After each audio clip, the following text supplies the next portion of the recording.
Bonjour à tous et bienvenue dans ce journal. Tout de suite les titres que nous allons développer dans cette édition. Près d'une entreprise japonaise sur 5 en France est implantée dans le Val d'Oise, un partenariat qui dure depuis 30 ans. Nous reviendrons sur les nombreux échanges entre le Japon et le Val d'Oise dans ce journal. La fête de la musique, c'est ce mercredi. Nous avons rencontré Veski, un artiste qui mélange les genres musicaux. Il se produira sur la scène de la Warm Up, un événement hip-hop très convivial à Cergy. Peu de Valdoisiens le savent, mais le Val d'Oise est le département qui compte le plus d'entreprises japonaises sur son territoire. Sur les 400 implantées en France, près de 70 le sont dans le Val d'Oise, soit près d'une entreprise sur 5. Un partenariat unique né en 1987. Échange culturel, économique ou universitaire. Depuis 30 ans, les deux partenaires n'ont cessé d'entretenir cette relation. Le gouverneur Ichiro Matsui s'est rendu à l'abbaye de Royaumont pour célébrer cette union. Philippe Pémal était sur place. 30 ans d'amitié, ça se fête. Pour célébrer les 30 années de partenariat entre le département du Val d'Oise et la ville d'Osaka, Ichiro Matsui, le gouverneur de la préfecture d'Osaka, était l'invité de l'un des hauts lieux du patrimoine historique et culturel du département, l'abbaye de Royaumont. L'histoire de ce partenariat commence par des points communs, la proximité d'un aéroport international et de nombreuses PME et PMI installées sur leur territoire. En 1987, une charte d'échange et d'amitié est signée. 3 décennies plus tard, l'histoire continue. En 30 ans, il y a eu beaucoup d'échanges économiques. De nombreuses entreprises du Val d'Oise sont implantées à Osaka et de nombreuses entreprises japonaises sont implantées ici. Mais le résultat le plus important, c'est le rapprochement des habitants d'Osaka et du Val d'Oise. Grâce notamment aux échanges universitaires, nous avons pu approfondir nos connaissances mutuelles, mieux nous connaître et nouer une réelle amitié. À l'origine axée sur les échanges culturels et touristiques, cette amitié s'est concrétisée sur le terrain économique. Le Val d'Oise est le département français qui accueille le plus d'entreprises japonaises sur son territoire. Ces échanges, on peut en mesurer l'intensité dans le domaine économique, avec beaucoup d'entreprises japonaises installées en Val d'Oise. On estime qu'il y en a à peu près 400 installées en France, près de 70 le sont en Val d'Oise. Ça vous donne la proportion de la dynamique d'échange entre le Val d'Oise et Osaka, entre le Val d'Oise et le Japon. Daito Kasei fait partie de ces 70 entreprises japonaises implantées dans le Val d'Oise. Inaugurée à Frépillon en 2015, cette unité industrielle fournit des matières premières pour les leaders mondiaux de la cosmétique. Daito Kasei, comme toutes ces nombreuses entreprises japonaises, crée de l'emploi. Près de 3000 sur le département. Nous sommes ici devant Daito Kasei. Il y a 2 Japonais sur place, un directeur permanent. Tout le reste, c'est de l'emploi d'origine française, bien entendu. On est avec Daito Kasei devant un des plus gros producteurs au monde, des bases, des produits de base, des cosmétiques et notamment des produits les plus sécurisés qui soient. Dans quelques mois, le pays du soleil levant sera de nouveau à l'honneur. Pour fêter dignement le 30e anniversaire du partenariat entre Osaka et le Val d'Oise, un mois du Japon est prévu pour le mois de novembre. Au programme, des ateliers artistiques, de cuisine traditionnelle ou encore d'initiation aux arts martiaux. Le Val d'Oise placé en vigilance orange canicule au moins jusqu'à mercredi. Une vigilance particulièrement recommandée pour les personnes les plus vulnérables, comme les enfants ou les personnes âgées. Autre conséquence de cette canicule, l'Île-de-France et particulièrement le Val d'Oise ont enregistré un pic de pollution. La préfecture de police de Paris recommande aux automobilistes franciliens de lever le pied et de rouler à 110 km/h au lieu de 130, 110 pour 90 et 70 sur les portions limitées à 90 km/h. En bref, le prix du pass Navigo devrait augmenter une nouvelle fois à partir du 1er août prochain. L'an dernier, le prix du pass avait déjà augmenté de 3 €. Le sujet sera abordé le 28 juin prochain lors du conseil d'administration du syndicat des transports de l'Île-de-France.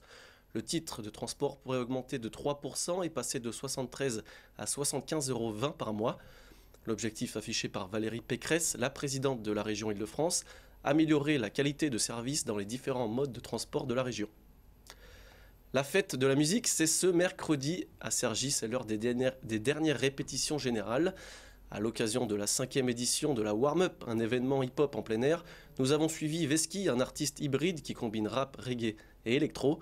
Reportage Massicilia Aboudou et Justine Lopez.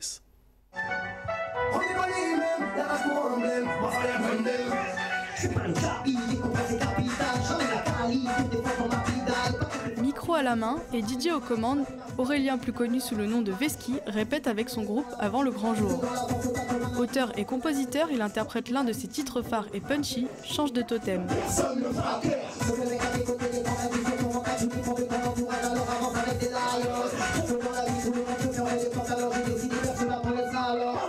Passionné depuis ses 14 ans, il crée son groupe en 2011 sous le nom de VNS avec son fidèle ami et rappeur Stéto. Du haut de ses 33 ans, il combine également son métier de coach de boxe et sa passion, la musique. Ce qui fait la force de ses morceaux, c'est le mélange de différents genres. Pour faire simple auprès des gens, parce que j'ai beaucoup d'influence et justement je ne me limite pas à un style particulier, ça s'entend dans ma musique, mais en gros je dirais que c'est un mélange reggae hip-hop. Parce que hip-hop c'est large et le reggae on trouve tout de suite le côté chant et le côté positif de mes textes aussi. Je suis très content de ma fanbase puisque c'est des gens qu'on a été chercher vraiment un par un à travers les concerts, à travers des vidéos Facebook. Donc chaque personne qui est sur ma page, je sais que c'est quelqu'un qui me suit avec le cœur.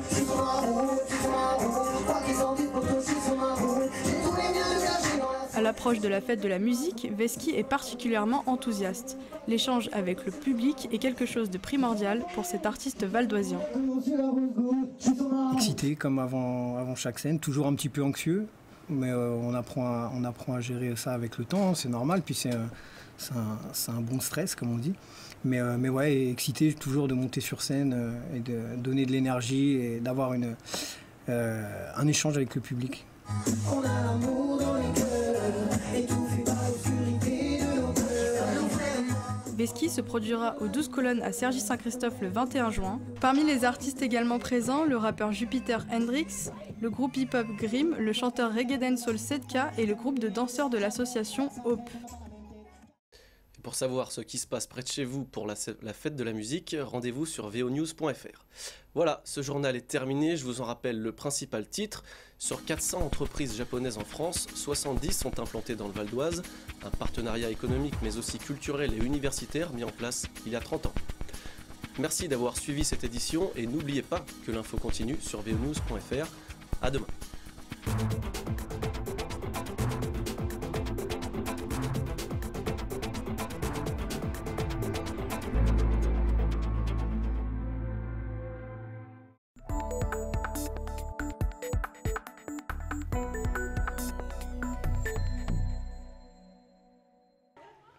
Des sourires, de la bonne humeur, l'ambiance est détendue pour ce cours d'escrime un peu particulier.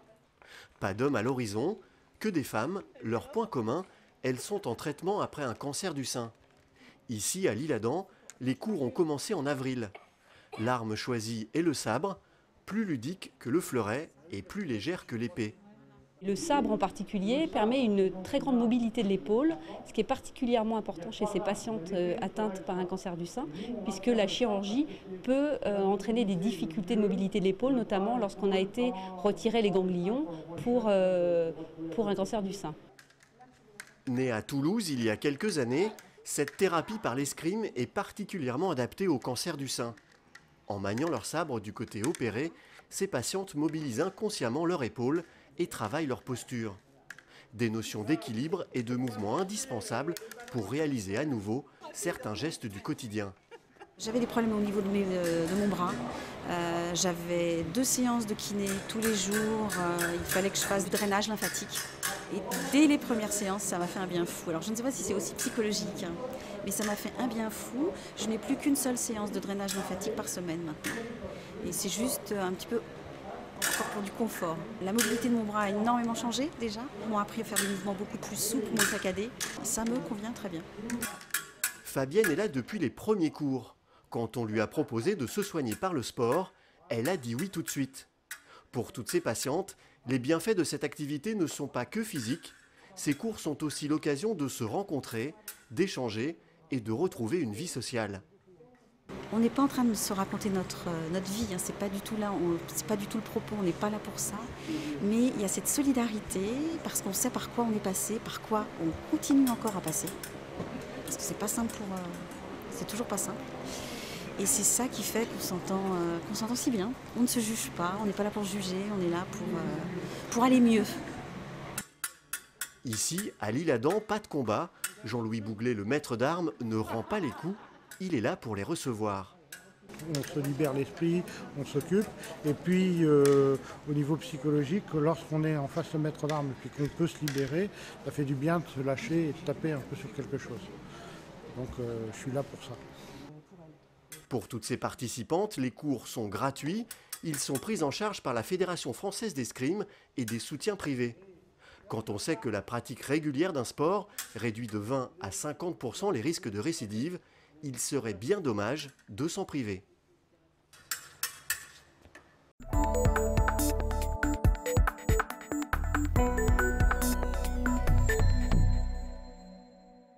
Non, vous c'est ce soir, hein, sinon après cette nuit vous n'avez rien du tout à manger. Si Pascale Ferry parle à ses vaches, c'est qu'elles font un peu partie de la famille. Elle en élève plus d'une centaine, que des vaches laitières. De père en fils et aujourd'hui de père à fille, Pascal est la 7e génération d'éleveurs sur cette exploitation de plus de 200 hectares. Une histoire de famille et de passion qui pourrait bien s'arrêter. Aujourd'hui, Pascal ne vit plus de son métier, elle vend à perte. C'est une conjonction de facteurs là depuis un peu plus d'1 an et demi. Ça a commencé par une baisse franche des prix du lait. Donc il y a eu suppression des quotas laitiers. Donc il y avait une production régulée à l'échelle européenne. Ce système a été supprimé. Donc la production est partie un peu à volo, hein, ça a augmenté fortement. Après c'est la loi de l'offre et la demande, hein, ça a fait chuter les cours, il y avait moins de demandes et trop d'offres. Donc les prix se sont complètement effondrés. Donc ça fait plus d'1 an et demi que je vends mon lait à perte. À chaque litre de lait qui sort de ma ferme, je perds de l'argent. Si Pascal vend à perte, c'est pour une raison bien simple, le prix de son litre de lait. 1 litre de lait produit sur ma ferme, comme j'ai des investissements relativement récents et coûteux, hein, des robots de traite et un bâtiment qui n'est pas fini de payer, enfin le crédit en tout cas. Donc j'ai un fort coût de production qui s'élève à autour de 33 centimes du litre de lait. Donc c'est le coût pour fabriquer un litre de lait ici. Comme le litre de lait est descendu jusqu'à 25 centimes, hein, prix d'achat, ça fait une différence importante qui avec 1 million de litres de lait quasiment produits sur la ferme par an, ça fait un beau trou à la fin de l'année dans les trésoreries, quoi. Pour Pascal, le calcul est vite fait, elle perd 70 000 € par an en vendant son lait. Si son litre de lait lui revient si cher, c'est qu'elle a dû investir pour produire le 1 million de litres qu'on lui impose. En 2012, Pascal achète ces drôles de machines, des treilleuses automatiques qui fonctionnent 24 heures sur 24. Dès qu'elles en ont besoin, les vaches viennent d'elles-mêmes se faire tirer le lait. C'est des automates adaptés aux vivants, c'est ça qui est assez magique, c'est qu'ils reconnaissent chaque vache qui est différente, hein, chaque mamelle, elles ne sont pas standardisées les mamelles. La vache se présente, la machine va nettoyer la mamelle, va brancher, va traire, désinfecter, nourrir la vache et la relâcher. Et que je sois là ou pas, le travail se fait. Pour trouver d'autres sources de revenus, Pascal loue une partie de ses bâtiments, organise des visites de son exploitation et propose du lait cru grâce à cette machine automatique. Cette machine me libère du temps et puis elle permet aux gens de ne pas forcément avoir à rentrer dans une cour de ferme qui n'est pas forcément très sexy. Donc y a des gens qui rentrent du boulot, qui sont dans leur BM nickel chrome et en mocassin et qui peuvent venir sans trop se salir et repartir avec des vêtements qui sentent la vache et repartir avec du lait cru, quand même un produit de ferme assez proprement distribué, on va dire. Pascale Ferry sera-t-elle la 7e et dernière génération à élever des vaches laitières dans l'exploitation familiale? Nul ne le sait.